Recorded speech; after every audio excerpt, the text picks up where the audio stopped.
You just received a thick packet of papers delivered by some strange man. It usually is not from a woman for some reason. It is a summons and complaint. In big bold letters, it says that your house is in foreclosure and that you should see an attorney. Panic has set in. Slow it down. Nothing will immediately happen to your house. However, it is necessary or highly advisable to visit an experienced attorney to evaluate your options. Do this immediately. In New York these days, it may take a year or more in some cases to finalize a foreclosure for a house or a condo. For a co-op, the period may be much shorter. This is not to say that you should be lulled into a state of complacency and do nothing. Quite the contrary. You need to plan your next move, including formally answering these papers, known as the summons and complaint. There is a strict and short time limit on answering these papers. Thus, you need to take immediate action. One option is to file a Chapter 13 bankruptcy to save your house.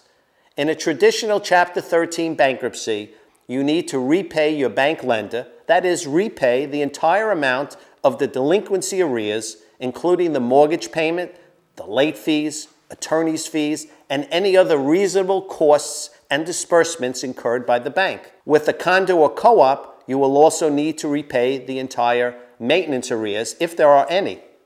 This repayment is part of the payment made to a trustee, appointed by the bankruptcy court to oversee your case, and this person cuts the checks to your creditors each and every month, generally for a period no greater than 5 years. You will also need to resume making your regular monthly mortgage and maintenance payments, if any, and stay current with all future payments while catching up on the arrears. Thus, the bank and co-op condo board are secured creditors and they get repaid in full during the course of the bankruptcy proceeding, generally with no interest accumulating during the 5-year period of repayment. If you have any priority creditors, like IRS or New York State Department of Tax, they will also be repaid in full during the course of the plan, and once again, there will be no interest added on to your claims.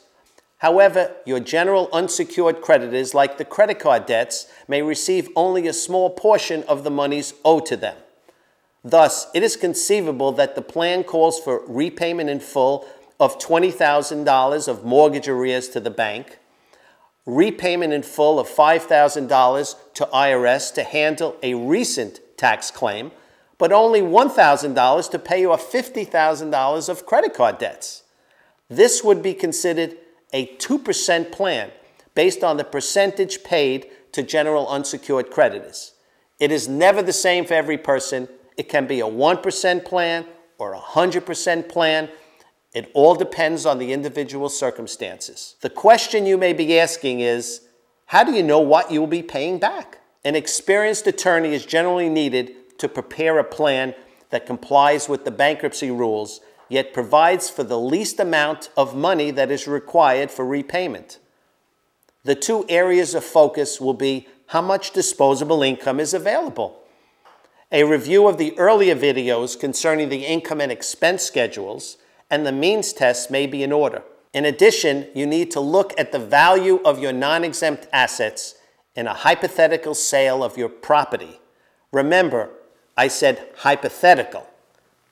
In a Chapter 13, you generally keep and protect your assets, including your personal property and your real property. At the risk of simplifying the analysis, you will pay back to your unsecured creditors the greater in value between your disposable income, as seen over possibly 60 months, and the liquidation value of your non-exempt assets. Wow, that sounds complicated. Yes, it is.